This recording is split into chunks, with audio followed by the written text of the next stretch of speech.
here's a weird thought. Every version of yourself that existed 5 years ago is probably cringe to you now. Your old selfies, cringe.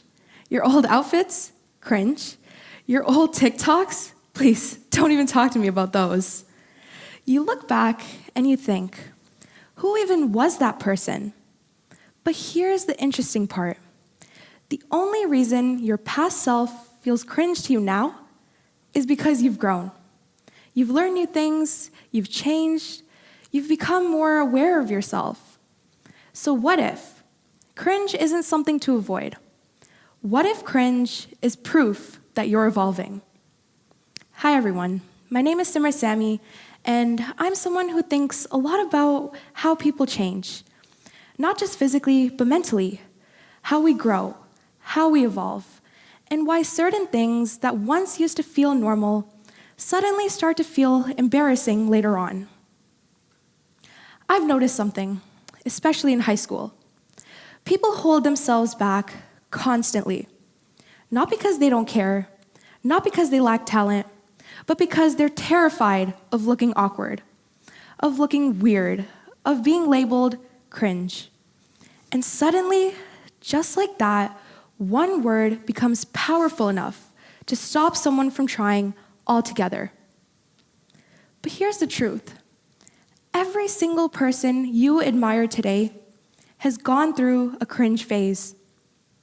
Artists, athletes, scientists. Take Simone Biles, for example, one of my personal idols. Today, she's considered one of the greatest gymnasts in history. But if you go back to the beginning of her career, things didn't always look so perfect. As a young gymnast, she fell a lot. She missed landings, she wobbled on routines. Sometimes she looked unsteady or unsure of herself, just like any beginner learning something incredibly difficult would. But those messy early moments weren't failure. They were practice, they were growth. And eventually, the version of Simone Biles who sometimes fell off the beam eventually became the version who could do things in gymnastics that no one had ever done before. Because before someone becomes truly impressive, they almost always look awkward at first. Because growth is messy. And cringe is just evidence of that mess. So in grade 9, I started learning the violin at school, and technically everyone in my class was a beginner, but in my head, that didn't matter to me at all, because I had already decided one thing. I was gonna be that one person who made that horrible squeaky sound. You know the one, that this instrument is being attacked kind of sound. So what did I do? I hesitated. I played quietly. I basically tried to become invisible while holding a violin. Eventually, I realized something. Stopping myself from sounding bad was also stopping myself from ever getting better. So, I just played.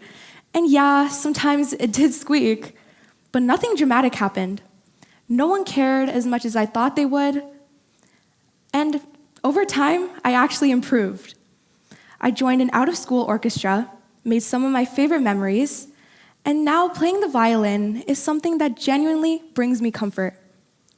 And I think about that a lot, because I almost let one potential cringe moment decide that this just wasn't for me. When someone cringes at their past self, what they're really saying is, I've learned. And that's something to celebrate. Because the opposite of cringe is not perfection. The opposite of cringe is stagnation. It's staying exactly the same, never changing, never trying anything new, never risking embarrassment, never growing. Bravery doesn't always look confident, and that's okay. When I was in grade 6, I signed up for a speech competition in front of my entire school. I practiced, I memorized everything, I knew exactly how it was supposed to go. And then, my mind went completely blank.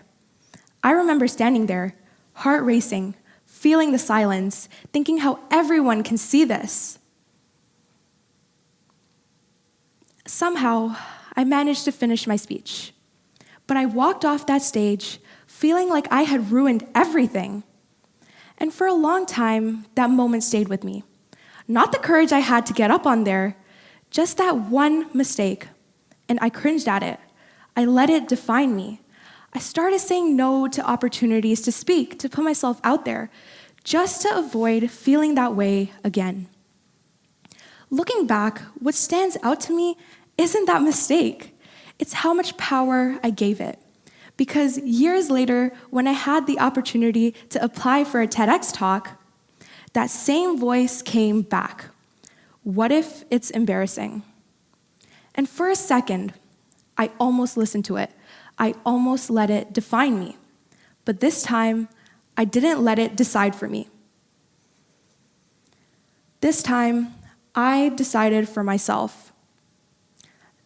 And now, when you look at your past self, I want you to realize something.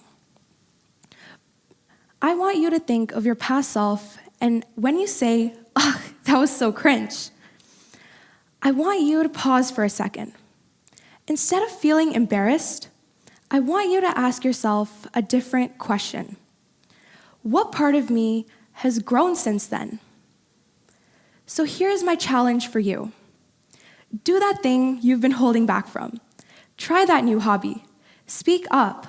Create something, even if it feels a little uncomfortable at first. Because growth is messy, yes, but it's also beautiful.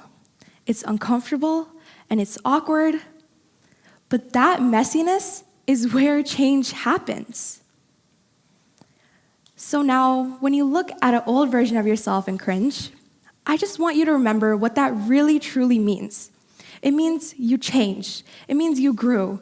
It means you tried. Your future self isn't waiting for you to be perfect. Your future self is waiting for you to be brave enough to start. Thank you.